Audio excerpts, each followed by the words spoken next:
Aproximadamente 40 minutos más o menos. Vamos a tener que volar. Muy bien. 30 más o menos, Rosy. Si no, por lo que ha pasado 10 ya.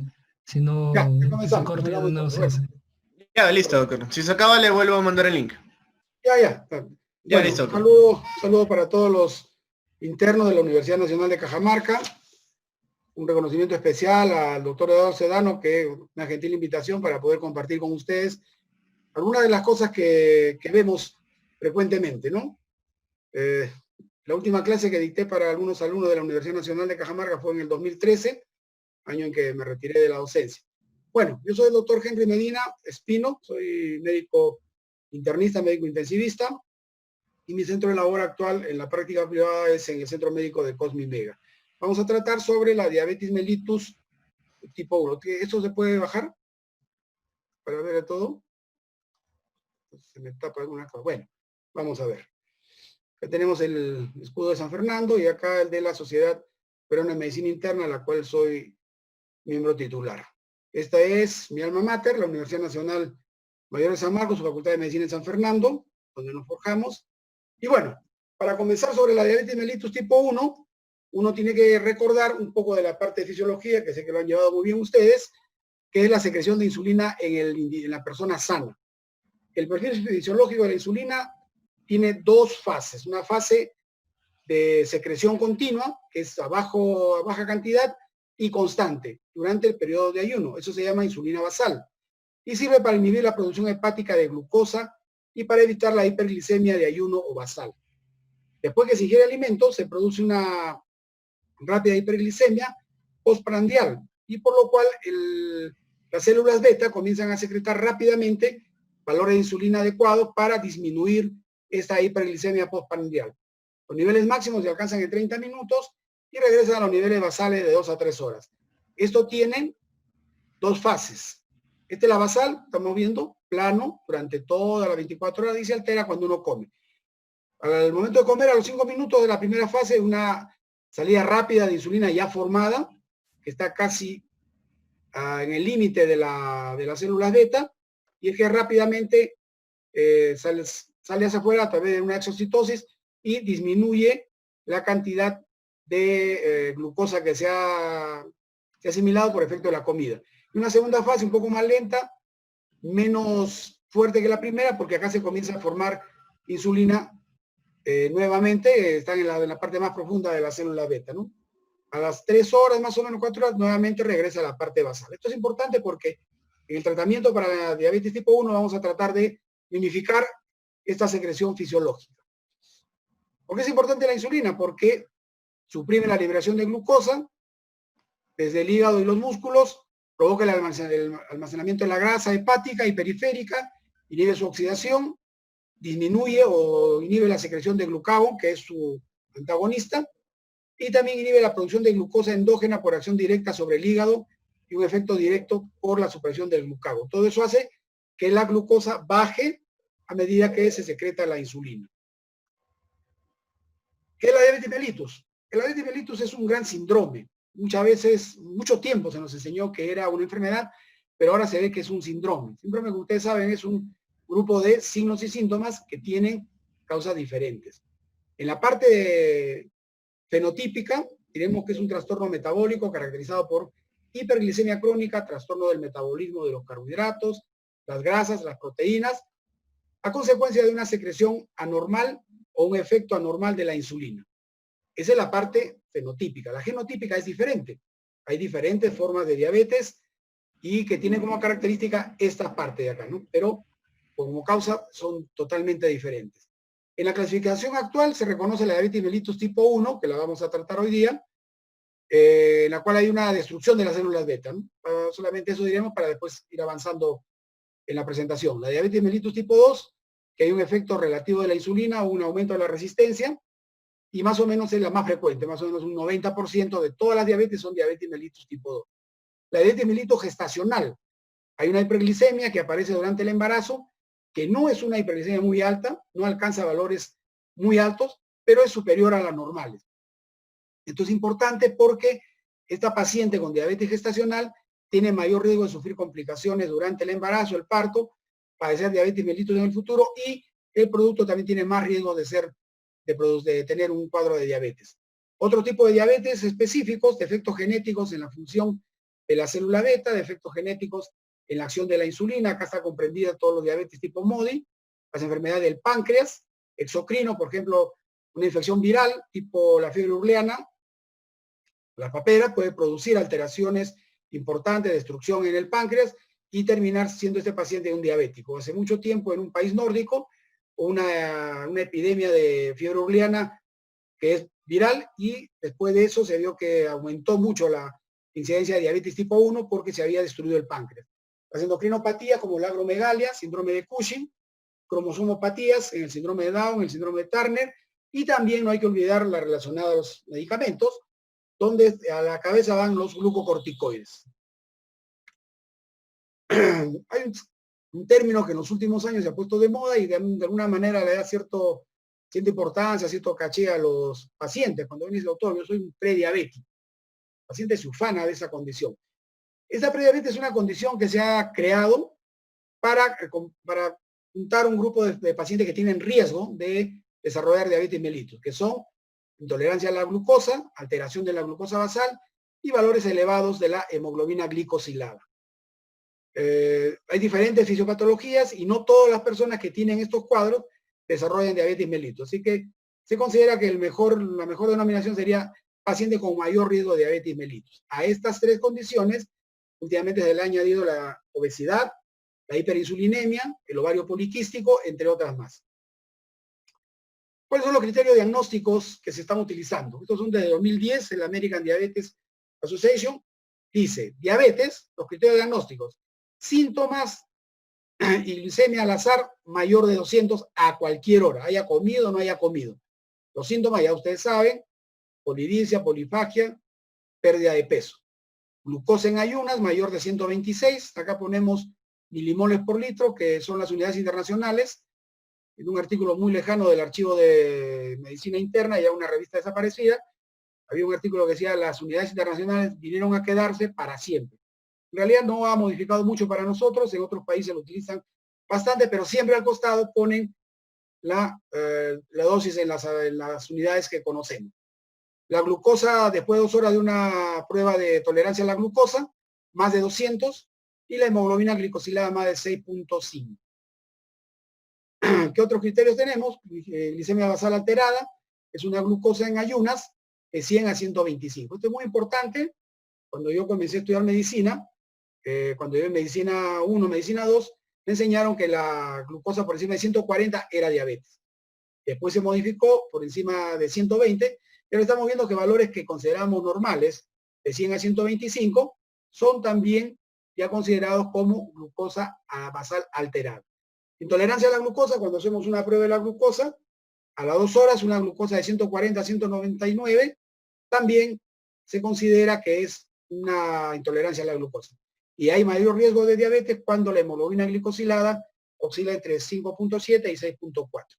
Cuando tenemos estos tres de acá, glicemia basal alterada, intolerancia a la glucosa, mayor riesgo de diabetes, entonces es necesario, y no tiene síntomas, es necesario repetir esto. Puede ser a 24, 48 horas, una semana más, y el paciente haciendo su vida habitual tiene que volver a tomarse otro cuadro. Si uno le hace un diagnóstico a un paciente, una vez que le encontramos 130, pues no estamos bien. Tendríamos que volver a repetir, especialmente si no tiene síntomas este paciente. Acá tenemos cómo se hace un algoritmo de diagnóstico. Sospecha clínica, hemos dicho polidipsia, polifagia, pérdida de peso. Cribado oportunista, lo que se está haciendo ahora habitualmente, los estudios preocupacionales, los pacientes que van a trabajar en una compañía, acá básicamente lo que es trabajo en la mina. Entre sus pruebas se pide una glucosa basal en ayunas. Si es menos de 100, normal, este paciente cada 3 años puede regresar a hacerse una glucosa. Pero si es un paciente obeso, podríamos verlo al año siguiente. Si es de 100 a 120, una hemoglobina glicosilada, menos de 5.7 normal, de 5.7 a 6.4 prediabetes, la llamada prediabetes, y si es de 6.5 ya lo catalogamos como diabetes. Y si el paciente tiene más de 126, repetir la glicemia basal, y si vuelve a tener 126, entonces diabetes. Si tiene 126 y le hacemos la hemoglobina glicosilada y me arroja más de 6.5, paciente diabético, diagnóstico y tratamiento. La diabetes tipo 1 se produce porque hay una insuficiencia intensa de las células beta o una resistencia secundaria muy leve a la insulina. Mientras que la diabetes tipo 2 principalmente es una deficiencia menos grave de la insulina, pero una gran alteración de la acción de la insulina. O sea, hay más resistencia a la insulina. Dadas sus similitudes globales, no sorprende que las dos principales formas de diabetes compartan muchas características fisiopatológicas. Pero a pesar de esta similitud fenotípica, los mecanismos patogénicos son totalmente diferentes. La diabetes tipo 1, llamada antiguamente diabetes mellitus insulino dependiente, porque ese paciente tiene que usar insulina si no se muere, o también la llamada diabetes juvenil. Hay una destrucción de las células beta del páncreas que va a conducir a una deficiencia absoluta de insulina. Hay dos formas, la diabetes tipo mellitus 1 tipo A o autoinmune y la B o idiopática. La A o autoinmune es una destrucción selectiva de la célula beta del páncreas mediado por linfocitos T activados en sujetos con haplotipos HLA de predisposición. Después de un periodo asintomático, duración variable, y cuando la masa de células productoras de insulina llega a niveles críticos, se presenta la sintomatología clásica: poliuria, polidipsia, polifagia, pérdida de peso, y una tendencia a la cetosis que puede acabar en cetoacidosis si no se instala un tratamiento adecuado con insulina. Los autoanticuerpos contra estos antígenos pueden ser detectados en el suero de los pacientes con diabetes mellitus tipo 1, y esto ha sido utilizado como una ayuda en el diagnóstico, clasificación y ahí en la predicción. Gran cantidad de anticuerpos, una evolución mala del paciente y un uso muy, muy precoz de la insulina. Los autoanticuerpos pueden ser detectados incluso durante la fase prodrómica, en la cual todavía no hay síntomas, pero ya hay destrucción de la célula beta. También se han utilizado estos marcadores como ver la actividad de la enfermedad.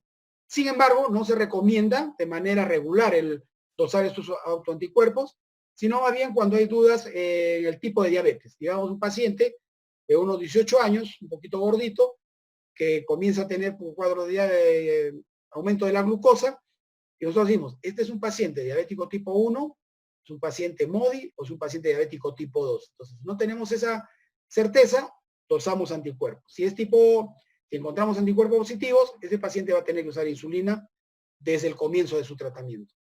La diabetes mellitus 1, B o idiopática, engloba a todos aquellos pacientes que tienen las mismas características de la tipo A, pero en los cuales no se encuentran datos de autoinmunidad ni haplotipos HLA de predisposición. Es una entidad relativamente reciente, se conoce poco de su etiología, evolución y pronóstico, pero es muy parecida a la diabetes tipo 1, subgrupo A. Se acompaña también esto, como es un cuadro autoinmune, de los síndromes poliglandular autoinmune tipo 1 y el poliglandular autoinmune tipo 2. ¿Ya?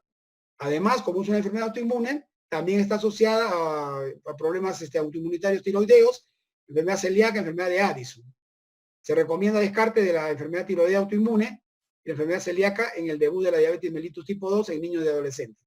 Este estudio se hace cada 2 años durante los primeros 10 años de evolución de la diabetes y posteriormente cada 5 años. La insulinoterapia es la única manera como vamos a tratar y vamos a preservar la vida de los pacientes diabéticos tipo 1. Por lo tanto, ese es el esquema de tratamiento.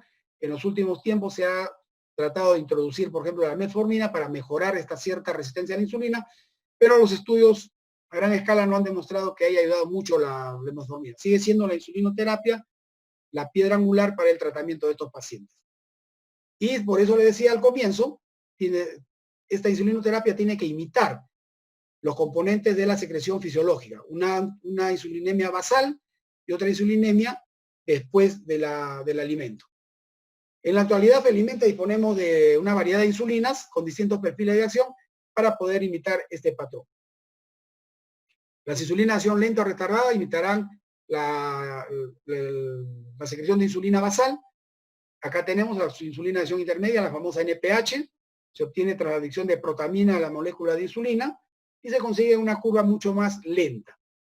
Esta insulina, sin embargo, tiene un perfil de acción demasiado corto, que obliga a ser administrada varias veces al día.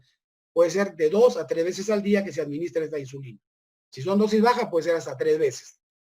Pero tiene una gran variabilidad en la absorción y en la acción, que dificulta muchas veces su manejo. De un día para otro, una dosis establecida puede causar hipoglicemia en un paciente, o al siguiente día puede ser que no controle los niveles elevados de glucosa. Tiene un pico de acción que puede producir hipoglicemia tardías especialmente durante la noche. O sea que hay que tener mucho cuidado con este tipo de insulina. En los últimos años se han desarrollado los famosos análogos de acción retardada. Tenemos, por ejemplo, la glargina o el Lantus. Es un análogo de acción retardada que se produce cuando a la insulina se le agrega arginina y aspargina. Esto hace que se libere lentamente. La inyección diaria de insulina glargina produce un control de glicemia aproximadamente 24 horas.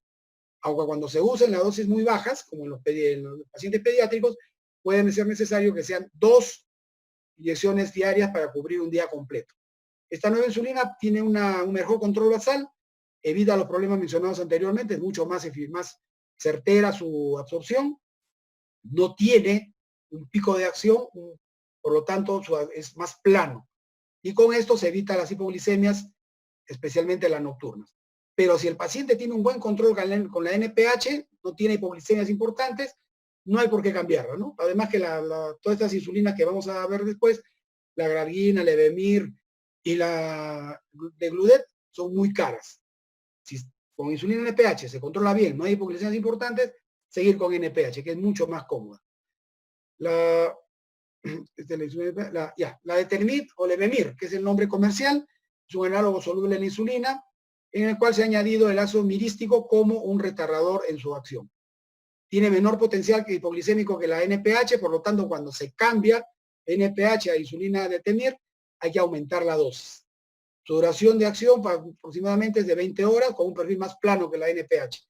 Tiene mejores niveles y menor variabilidad de la glucosa en ayunas y menor riesgo de producir hipoglicemias totales y nocturnas.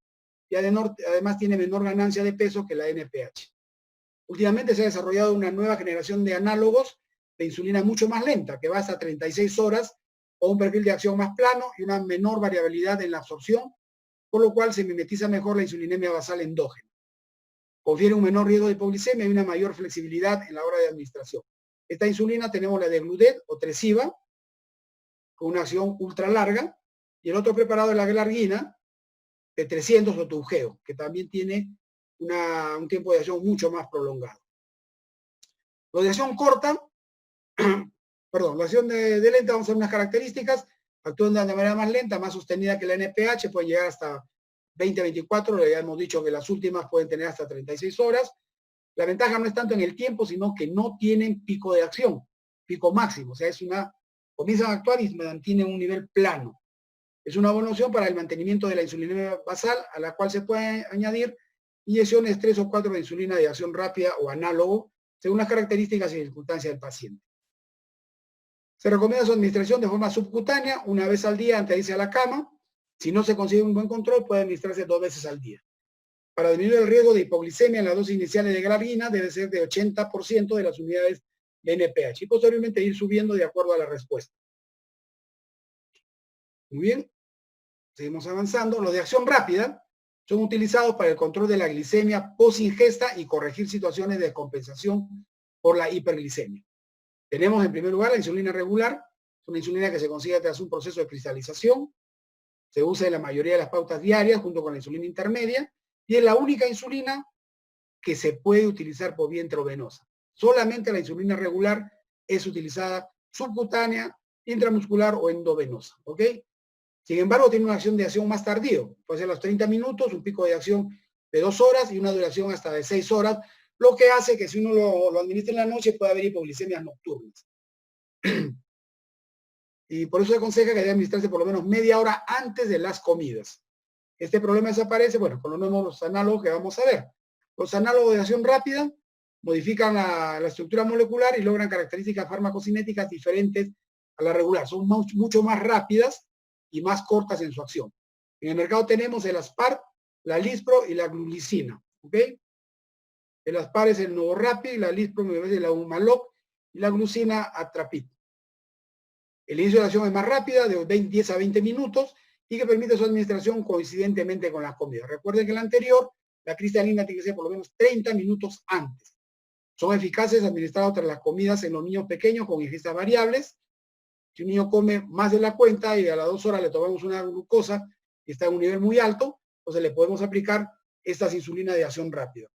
En los estudios se ha concluido que los niños que son tratados con insulina Lispro, que es un análogo de acción rápida, tiene menor número de hipoglicemias graves si se compara con la prescripción de insulina regular. Y sirve tanto para la diabetes tipo 1 como para la diabetes tipo 2 en el control postprandial. Estos son los perfiles farmacocinéticos de las insulinas. Acá tenemos las rápidas. Vemos que el Aspar, Lispro y Glucine tienen la misma acción farmacológica, el mismo tiempo de acción y caen en la misma forma. ¿Ven? Más o menos a los 10 minutos, 15 minutos ya tiene su pico máximo. Hasta las 2 horas tiene una acción adecuada y ya a las 4 horas está cayendo, ¿no? A las 4 horas está por debajo de lo que es la acción de las insulinas de acción lenta, o sea, prácticamente la parte basal. En cambio, la regular, miren ustedes, a la media hora ya está aumentando, mantiene todavía a las 4 horas y a las 6, 8 horas recién está bajando. Esto es peligroso cuando queremos evitar las hipoglicemias nocturnas. Acá tenemos la de acción lenta, la NPH, miren, tiene un pico de acción, más o menos se inyecta y a las 3 horas su pico de acción. Si esto yo lo inyecto a un paciente a la hora que se va a la cama, a las 9, 10, 11, 12, a la 1 posiblemente esté su pico máximo y puede ocasionar hipoglicemias nocturnas que son bastante preocupantes. Y después comienzan a bajar. Como no llegan a las 24 horas, posiblemente tenemos que dar otra dosis en el momento que está bajando. La de Termit, pues hay un poquito de exageración, no es tan alto, no tiene un pico tan alto, es muy parecido a la galarguina. Comienzan a actuar, tiene su efecto máximo a las 2 horas y ahí mantienen una distribución plana, que es lo importante. La galarguina es la rojita, hasta 24 horas, y la de Gludet, o la galarguina de 300, va más allá de las 24 horas. Esa es la importancia. Dosis de insulina. La dosis inicial de insulina dependerá de la clínica, la presencia o no de cetonemia, cetonuria, cuando se debuta el paciente con diabetes mellitus. Muchos de los pacientes con diabetes mellitus tipo 1 pueden debutar como cetoacidosis. Entonces estamos ante un problema en ese paciente. Hay que tratar la cetoacidosis y después ver la mejor dosis de insulina. El rango de las unidades para que se va a administrar está entre 0.5 a 1.2 unidades por kilo por día. Y es la insulina utilizada a las 24 horas, será la insulina regular, por vía subcutánea o infusión continua. Últimamente con los equipos de bomba de difusión es mucho más fácil la difusión continua, se puede tener más en cualquier momento, disminuir, aumentar. En cambio la subcutánea hay que esperar cada hora para hacer el cambio, ¿no? Acá puede hacerlo uno a los 15 minutos, 20 minutos, 30 minutos. Y como nosotros trabajamos con el laboratorio que es un poco lento, a veces nos llega cuando estamos media hora antes de que podamos cambiar la dosis. En cambio, en la bomba de difusión es mucho más fácil para ser más flexible. Una vez estabilizada la dosis necesaria de insulina, variará según las características de cada sujeto. Después de las primeras horas de tratamiento y ya conseguido un ajuste aproximado de dosis diarias, esta se va a repartir entre un 60 a 50% de insulina de acción prolongada, la galarguina por ejemplo, y un 40 a 50% de insulina de acción rápida, regular o análogo. En fines prácticos, 50-50. 50 para la insulina de acción lenta y 50 para la insulina de acción rápida. En la adolescencia se produce un incremento de la insulinoresistencia. ¿Por qué? Porque hay hormonas contrarreguladoras, la hormona de crecimiento, por ejemplo, y se tiene que aumentar la dosis de insulina de 1.5 a 1.6 unidades por kilo por día para conseguir un buen control metabólico. El ajuste de la dosis de insulina es a través del autocontrol. En el control de la diabetes mellitus tipo 1, las pautas de insulinoterapia han de ser individualizadas y adaptadas para cada caso y de acuerdo al perfil glucémico de cada paciente. Para conseguir un buen ajuste de pautas y una dosis adecuada, deberá realizarse al menos 4 controles glucémicos diarios. Esto implica que el paciente debe tener un glucómetro a su costado. No es posible sacarle 4 veces sangre. Si nosotros sacamos 5 centímetros por cada vez, 20 centímetros en un día, en una semana estamos sacando 140 y eso casi medio litro en un mes. Eso anemiza al paciente. Por lo tanto, es adecuado el uso de los glucómetros, que son bastante sencillos y muy fáciles de usar. El autocontrol es un pilar del tratamiento intensivo. Es el paciente el que mismo tiene que controlarse. No puede estar el paciente permanentemente yendo al laboratorio para que le saquen la sangre.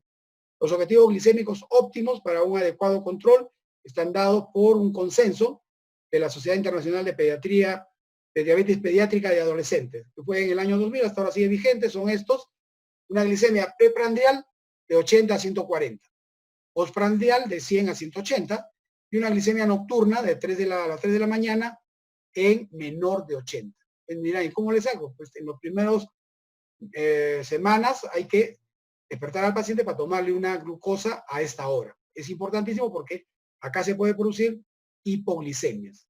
¿Ya? Pauta de la insulinoterapia. Existen diferentes modelos de administración de la insulina, pero los más habituales son aquellos que combinan insulina intermedia y lenta con lo de acción rápida o los análogos de acción rápida. 3 a 4 dosis al día. Las distintas insulinas deben administrarse media hora antes de las comidas, a excepción de los análogos de acción rápida, ya que tienen un efecto rápido, pueden aplicarse justo coincidiendo con la ingesta alimentaria. Esquema de insulina intermedia, pauta de 2 dosis. En las fases iniciales de la diabetes, cuando hay una secreción basal todavía importante, se puede lograr un adecuado control únicamente con 2 dosis diarias de insulina intermedia y regular, o con un análogo de acción rápida, repartiendo la dosis 2/3 antes del desayuno y 1/3 antes de la cena.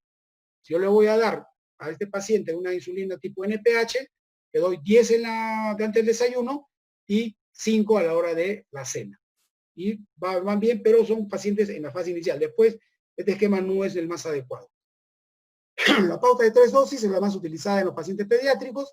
Se administra NPH o insulina de acción rápida o un análogo antes del desayuno, almuerzo y la cena. Estas son 3 dosis de NPH, dosis bajas, no muy altas, y se reparte la dosis diariamente en aproximadamente 45% en el desayuno y el restante repartidos en las comidas y en la cena. Las dosis de intermedias están separadas por lo menos 6 a 7 horas.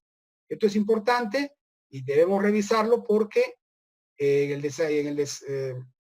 desayuno lo ponen bastante importante. Sin embargo, nosotros, en los latinos, especialmente en Perú, el alimento más importante es el almuerzo. El desayuno es bastante, como decimos, bastante tela, un tecito, algo, especialmente ustedes que son internos a veces ni toman desayuno, pero en el almuerzo sí, pues la mayoría de nosotros nos castigamos ahí, ¿no? Se realizarán controles glucémicos antes de las comidas y 1 o 2 horas después, dependiendo si usamos insulina de acción rápida o análogo. Ocasionalmente se va a realizar, como ya habíamos visto, un control a las 2 o 3 de la madrugada para diagnosticar posibles hipoglicemias nocturnas. Pauta de 4 dosis muy utilizada en el adolescente para intentar cubrir el fenómeno del alba. El fenómeno del alba es una hiperglicemia en las horas de la madrugada, sin que exista hipoglicemia previa. Cuando hay hipoglicemia previa y después hiperglicemia se llama el efecto Somogy, pero el del alba no hay hipoglicemia y en las horas de la mañana se eleva la glucosa. Se dobla la insulina de la cena en rápida antes de la cena y 2 horas, y NPH 2 horas después. Los controles glicémicos serán los mismos que en la pauta de 3 dosis, siendo en este caso mayor la necesidad de un control a las 2 o 3 de la madrugada. Acá tenemos, para ver un esquema convencional, acá tenemos desayuno, almuerzo y la cena. Vemos la regular, que lo estamos dando media hora antes del desayuno, almuerzo y cena, y la NPH, que está en punteado azul, en 2 dosis. Cuando va cayendo la dosis, acá ya nuevamente aplicamos la otra ya hasta el siguiente día. Esto es importante, acá 2/3 en el desayuno y 2/3 en la cena. Régimen fijo, adaptar el estilo de vida y es el menos fisiológico. Esto no es lo que se produce en un páncreas normal, ¿no es cierto? No hay un basal adecuado. Entonces, mira, hay mucha fluctuación, pero es bastante flexible y rápido de usar.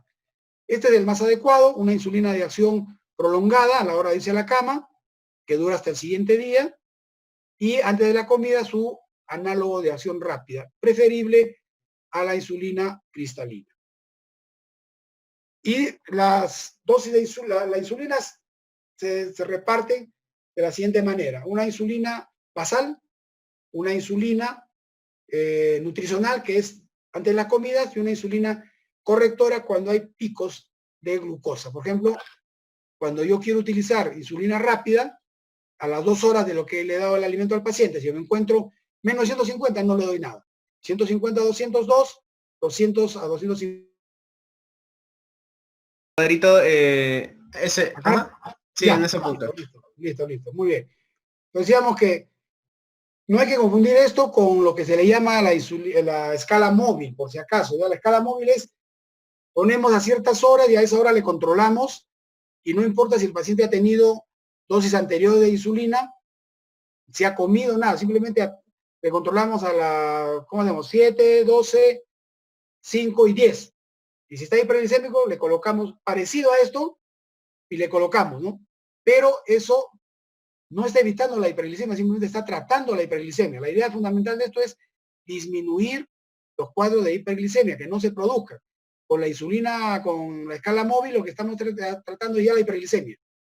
Subió el pico, le ponemos y después no sabemos qué está pasando. Entonces, hay que diferenciar lo que es la pauta móvil de insulina con lo que es la insulina, la escala móvil. Lo habíamos dicho, tenemos una insulina basal, una insulina nutricional, que es después antes de los alimentos, y esta pauta de insulina correctora que podemos hacer a las 2 horas para ver cómo se está comportando el perfil glicémico en el paciente que está ya recibiendo su insulina, ¿ok?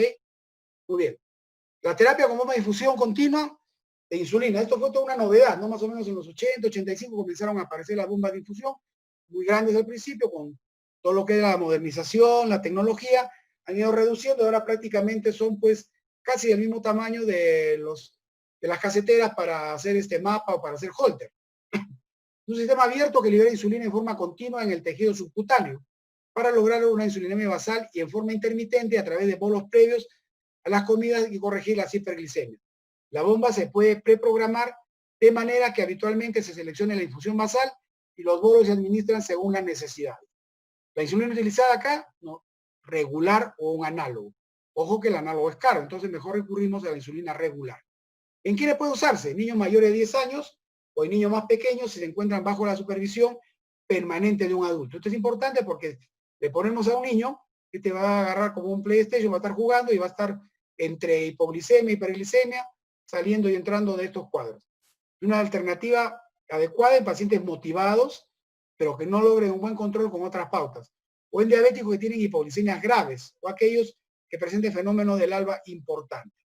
Es producto de la tecnología. Acá tenemos, igualito, ya ustedes no han conocido los Walkman, pero eran así. Acá está la insulina, está la computadora adentro con su microchip, y acá está una conexión al tejido subcutáneo y un parchecito como esos que ponemos en los pacientes que están en cuidados intensivos monitorizados para su electrocardiograma, igualito. Complicaciones, infecciones locales, que pueden ocurrir si no hay una buena técnica, un buen aseo, y no se puede utilizar en zonas, lógicamente, que tengan, pues, celulitis, ¿no? Después son bastante adecuados, caros. Yo he visto acá en Cajamarca un solo paciente que utilizaba ese tipo de dispositivo. Era un paciente americano que venía a trabajar en la mina, era un diabético tipo 1, ya tenía 30, 32 años, y tenía su maquinita y le iba muy bien, un paciente muy, muy motivado, ¿no? Pacientes que no tienen motivación, que no conocen bien, pues es bastante peligroso. Ya tienen los botones para disparar una dosis para aumentar la dosis. Entonces, si uno comienza a darse más dosis, entonces puede producir un coma hipoglicémico. Otro punto importante, hemos dicho que la insulina es básico, normal. Eso, el paciente no va a poder sobrevivir si no tiene insulina, ¿no? Hace 50, 60 años, o en el siglo pasado, la cantidad de pacientes diabéticos tipo 1 que llegaban a 25, 26, 30 años, que se casaban, eran poquísimos. La mayoría se moría a los 10, 12 o 15 años por un coma cetoacidotímico. Con la utilización de insulina en forma adecuada, estos pacientes están viviendo más. Pero tiene otros factores. Hay que recordar que el tratamiento insulínico, el tratamiento diabético es multidisciplinario. Y dentro de esto vamos a encontrar la dieta y el ejercicio. La dieta, el control de la dieta es importante en el tratamiento de la diabetes tipo 1 para prevenir las complicaciones tanto agudas como las crónicas. Los requerimientos nutricionales de los niños con diabetes son similares a aquellos que no lo tienen y son de la misma edad. El aporte energético va a ser suficiente para garantizar un crecimiento adecuado. Recordemos que gran parte de los diabéticos tipo 1 son niños o adolescentes, entonces tienen que tener los suficientes nutrientes para que crezcan adecuadamente, pero nunca excesivo como para que estos pacientes se vuelvan obesos. La educación nutricional requiere un esfuerzo coordinado de todo el equipo diabetológico, con un papel muy importante en el especialista en la dieta, en la nutricionista o el nutricionista. ¿Ya? A veces los médicos, por de formación profesional, no le damos mucha importancia al nutricionista y pensamos que la nutricionista es la que viene, prepara una rica mazamorra, su sopita, pero no, tiene que tener una preparación especial, así como los médicos. Somos internistas, pediatras, cirujanos y todo lo demás. Los nutricionistas también tienen especialidad. Y hay nutricionistas que conocen el manejo del paciente diabético desde el punto de vista nutricional excelente y siempre apóyense en ello. Actualmente se tiende a realizar dietas más liberalizadas tras la adecuada educación del paciente diabético, que aprenderá a ajustar su aporte alimentario y la pauta de insulina para obtener un control metabólico adecuado. Esto es importante, la educación del paciente diabético. Muchas veces el médico tiene la falsa percepción que una vez que habló con su paciente, el paciente le entendió todo y el paciente va a hacer todo lo que le hemos dicho, lo va a hacer en la casa. Nada más falso. Vean ustedes a los pacientes que tienen problemas de insuficiencia cardíaca. Por lo menos llevan 4 a 5 medicamentos a la casa. Y si han tenido un infarto anterior, se aumenta la cantidad de medicamentos que van a llevar. Entonces, esos pacientes, una semana, 10 días, van a tomar rigurosamente su medicación. Con seguridad, al mes después del tratamiento, han dejado varios medicamentos. Pues no siempre un paciente que sale de la consulta, o un paciente que pasamos la visita, va a seguir exactamente como uno le dice.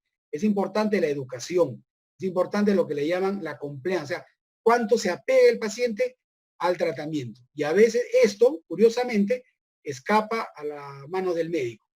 ¿Por qué? Porque el médico no va a estar permanentemente con el paciente, tiene otras cosas, más pacientes que ver, hace consulta externa y un montón de cosas más. Entonces acá juega un papel muy importante, no solamente el especialista en nutrición, sino lo que se han llamado últimamente los coaching. Hay coaching de nutrición, hay coaching de apegamiento a la medicina, y en los países, por ejemplo en España, han realizado un trabajo muy importante, estos coaching, y los pacientes se apegan más. Es un trabajo muy cercano del coaching con el paciente para que logre seguir el tratamiento adecuado. Muy bien. La dieta debe ser equilibrada e individualizada según el tipo de tratamiento insulínico, el peso del paciente, la actividad física. No es lo mismo un niño superactivo que un niño que haga menos actividad física, o que un adulto 20, 25 años que haga deporte que otro que no lo hace. Hay que recordar que el paciente diabético tipo 1 bien tratado puede hacer cualquier tipo de deporte. Incluso en esta competencia americana que es el hombre de hierro, el Ironman, hay un diabético tipo 1 que lo ha ganado 3 veces.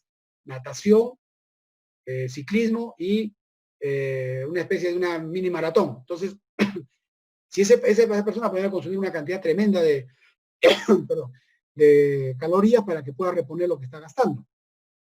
Las tomas han de ser regulares y es conveniente en algunos pacientes una toma extra antes de acostarse para evitar la hipoglicemia nocturna. Los hidratos de carbono deben ajustarse a las características de cada paciente para facilitar el manejo de los hidratos de carbono. Esto se ha concebido lo que se llama el concepto de ración. La ración de un alimento es el peso de este alimento que va a aportar 10 gramos de hidrato de carbono. Con esto uno puede calcular el número de raciones necesarias para cubrir la necesidad nutricional del paciente diabético. Y lo puede intercambiar con otros alimentos que tengan la misma concentración, o se hace la conversión respectiva para mantener siempre la cantidad de carbohidratos adecuados. La sacarosa puede proveer al organismo de hasta aproximadamente 10% de la energía total. En el diabético, este 10% debe estar dentro del conteo de las calorías para que no cause hiperglicemia. Lo que sí está prohibido son las bebidas azucaradas o los dulces, ya que tienen una cantidad tremenda de azúcar que a veces no se puede calcular y hace que cause hiperglicemia de difícil control. El azúcar se debe usar en la prevención de las hipoglicemias antes y durante el ejercicio. Así que el azúcar no es el cuco del paciente diabético, hay que saber usarlo. Además, tiene que haber una adecuada alimentación que debe garantizar un aporte adecuado de vitaminas, minerales, antioxidantes para el correcto desarrollo. Asimismo, un consumo diario de al menos 5 raciones diarias de frutas y verduras, siempre controlando el índice glicémico, el control de las raciones. La fructosa en la mayoría de los casos no produce grandes elevaciones de la glicemia, sin embargo, en exceso puede producir niveles elevados de triglicéridos. Acá tenemos un resumen de lo que es el consumo energético. Los que vemos pacientes de medicina interna no vemos recién nacidos ni lactantes, pero es importante conocer que al año y a la pubertad, que son los pacientes diabéticos tipo 1, debe ser 1000 calorías sumada al producto de los años por 100. En la pubertad se incrementan las calorías totales si se practica ejercicio interno. Más o menos se calcula en los varones 2000 a 2500, en las mujeres 1500 a 2000 calorías. Los hidratos de carbono deben ser el 50 y 55% de la energía total, preferible de hidrato de carbono complejos y moderada ingesta de sacarosa. Grasas 30%, divididos 10% de grasas saturadas, 10% de polisaturados y más del 10% de monoinsaturados. Colesterol total menos de 300 en la alimentación. Por esto es importante la participación del nutricionista. A veces no vamos nosotros podemos indicar esto, pero el nutricionista es lo que le va a repartir ya en lo que va a comer el paciente. Proteína 15% de la energía total, necesidad decreciente con la edad. Primera infancia 2 gramos por kilo, a los 10 años 1 gramo por kilo, y en la adolescencia y la adultez de 0.8 a 9 gramos por kilo. Esto varía si es que el paciente tiene problemas de insuficiencia renal. Fibra 30-35% va a ayudar a disminuir la absorción de los carbohidratos y a prevenir también el aumento de la hiperlipidemia, de la lipidemia en todo caso. Porciones diarias, pan, arroz, cereales 6 a 11, frutas y vegetales 5, carne, leche, pescado 2 a 3%. Los componentes están indicados acá. El ejercicio, fundamental. Es parte integral del tratamiento del paciente diabético, sea niño o sea adolescente. Se recomiendan los ejercicios aeróbicos, correr, saltar, donde se haga calentamiento, donde se ejerciten los músculos en forma dinámica, ¿no? No se recomienda en los adultos jóvenes o en los púberes que hagan pesas, por ejemplo. No se recomienda eso. El ejercicio ayuda al control diario de la enfermedad. Su práctica conlleva un descenso de la glucosa por disminución de la necesidad de insulina, porque aumenta la sensibilidad a esta cuando uno hace ejercicio. La práctica del deporte en el diabético, al igual que en el niño sano, colaborará en un mantenimiento de un peso adecuado y un control a largo plazo de otros factores de riesgo cardiovasculares, como son el perfil lipídico y la tensión arterial. El deporte solo va a ser beneficioso si se realiza en condiciones óptimas del control metabólico. Pacientes compensados no pueden hacer ejercicio. Los pacientes con diabetes tipo 1, debido a la insulinización, existen riesgos potenciales con la práctica del deporte que el paciente diabético debe conocer y debe procurar evitar. Antes del ejercicio, el diabético debe aprender a ajustar su dieta y su pauta de insulina dependiendo de sus controles glicémicos. Cuando se realiza ejercicio, se produce una disminución en la producción hepática de glucosa junto con un uso excesivo de esta glucosa por parte del músculo. Entonces, en el individuo sano, esta situación se va a acompañar de un descenso de los niveles plasmáticos de insulina, porque hay menos glucosa y necesitamos menos insulina. Pero en el diabético que le hemos puesto insulina externa, no le podemos sacar la insulina en ese momento. Entonces, si no hay una adecuada insulinización, el ejercicio puede llevarlo a una hipoglicemia. Disminuye la glucosa porque se está utilizando más en los músculos, pero la insulina es constante. Entonces, lo que es normal en reposo puede ser excesivamente alto cuando se hace ejercicio. Además, el diabético durante el ejercicio puede alcanzar picos de insulinemia mayores. ¿Por qué? Porque en la zona donde hemos puesto la insulina hay una mayor circulación, hay una mayor absorción y puede elevarse los niveles de glucosa, de insulina y causar una hipoglicemia en ese momento. Para evitar estas complicaciones, el paciente diabético deberá reducir la dosis de insulina previa al ejercicio en aproximadamente 30% y tomar carbohidratos suplementarios. Sin embargo, a pesar de todos los cuidados, puede producirse hipoglicemia inducida por el ejercicio. Después de la inyección de un análogo de acción rápida, no se aconseja realizar ejercicios hasta 2 horas después, porque hay un mayor riesgo de hipoglicemia. Las hipoglicemias inmediatas y tardías se producen por un incremento de consumo de glucosa para reponer los depósitos de glucógeno muscular y hepático que se han consumido en el ejercicio y por el aumento de la sensibilidad a la insulina tras el ejercicio. Se previene, hemos dicho, con un aporte de hidrato de carbono extra y reduciendo la dosis de insulina después del ejercicio.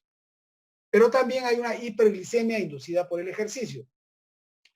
Tanto en la persona sana como en el diabético, después de hacer ejercicio intenso, se produce una elevación transitoria de la glucosa por estimulación del sistema nervioso simpático, especialmente por la secreción de adrenalina. ¿Ya? Sin embargo, en los casos del diabético, este efecto es más intenso y prolongado debido a la falta de incremento de insulina post el ejercicio. En este caso, el pico de hiperglicemia estará directamente relacionado con la glucosa pre-ejercicio.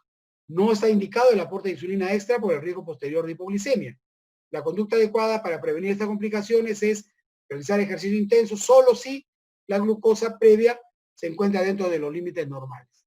Así como puede producir hiperglicemia, también puede producir un cuadro de cetosis por el ejercicio. Se produce al realizar ejercicio sin un adecuado control de insulina, falta de niveles óptimos de la insulina que pueden provocar un inadecuado aprovechamiento de la glucosa y por lo tanto los pacientes que tienen una glucosa mayor de 250 o que están en cetosis no deben realizar ejercicios. Previamente hemos de corregir esta situación con aporte extra de análogo de acción rápida conjuntamente con glucosa y así lograr un adecuado ajuste metabólico. Eso es lo que deberíamos conversar. Hay muchas cosas más. Hemos tratado de obviar lo que es incidencia, frecuencia, porque eso lo encuentran ustedes fácilmente en cualquier libro. El cuadro del paciente con diabetes mellitus tipo 1 es muy importante por la tendencia rápida hacia la cetoacidosis. Uno puede decir, bueno, estando en una ciudad, estando cerca de un hospital, esto no sucede. Sin embargo, como yo le decía, una cosa es lo que nosotros, pensamos y otra cosa es lo que el paciente hace. Como una anécdota, cuando trabajamos en el hospital antiguo había un vigilante que era muy aficionado a jugar pelota, era robusto, había jugado Copa Perú, entraba fuerte, era como si cuadradito el hombre. Después de 3, 4 años salió, terminó su contrato, pero él venía a jugar. Dejó de venir como 2 meses y llegó un día flaco. Uy, ¿qué pasa, no? No, todo me dice, tomo mucha agua, orina mucho. Usted es diabético. No, me dice, yo no quiero hacerme ninguna prueba, estoy bien, me siento bien, juego pelota. Le hicimos que le hagan de un favor en el laboratorio del hospital 250 de glucosa. Y le digo, tienes que comenzar a usar insulina. Nunca quiso usarlo. No, mi hijo doctor, con insulina me vuelvo ciego. Tengo varios conocidos que usan insulina y están ciegos. En 3 años el hombre murió en una cetoacidosis, totalmente adelgazado. Y me dice, ¿por qué si está cerca del hospital, conoce personas que son médicos, que lo pueden ayudar, no lo quiso usar? No es siempre el paciente lo que uno piensa. El paciente es una caja de Pandora, tiene sus propias convicciones, sus propias apreciaciones, así que hay que tener mucho cuidado en el acercamiento de los pacientes. Muy bien, a mí me encantaría seguir charlando sobre esto, más bien si hay oportunidad, hay muchos temas que conversar, por ejemplo, cetoacidosis diabética, coma hiperosmolar, pero como había sido el encargo del doctor Sedano de diabetes mellitus tipo 1, hemos tratado de abarcar lo que es el diagnóstico, lo que es el tratamiento, presentarle los diferentes tipos de insulinas que tenemos, la manera de acercarnos al paciente. Actualmente estamos hablando de lo que es la medicina de alta precisión, lo que es lo que antes conocíamos como medicina personalizada. Cada paciente es diferente, no existe una receta de cocina que le vaya bien a cada uno, son normas generales que uno tiene que ir adaptando de acuerdo a la presentación del paciente. Muy bien, si hay alguna pregunta, alguna duda, alguna inquietud, podemos quedar en otra oportunidad a través de visto bueno del doctor Sedano, de poder tratar otros temas, pero tenemos con él el compromiso de desarrollar diabetes mellitus tipo 2, hipertiroidismo e hipotiroidismo. Espero que la charla les haya servido y muchas gracias por la atención. ¿Algún comentario, alguna pregunta? Encantado de atenderlo. Listo, doctor, muchísimas gracias. No, te lo dejo a ustedes. Un agradecimiento, Doctor, muchachos. muchas gracias. Ya, gracias. Gracias, Gracias, doctor. doctor. Gracias, doctor.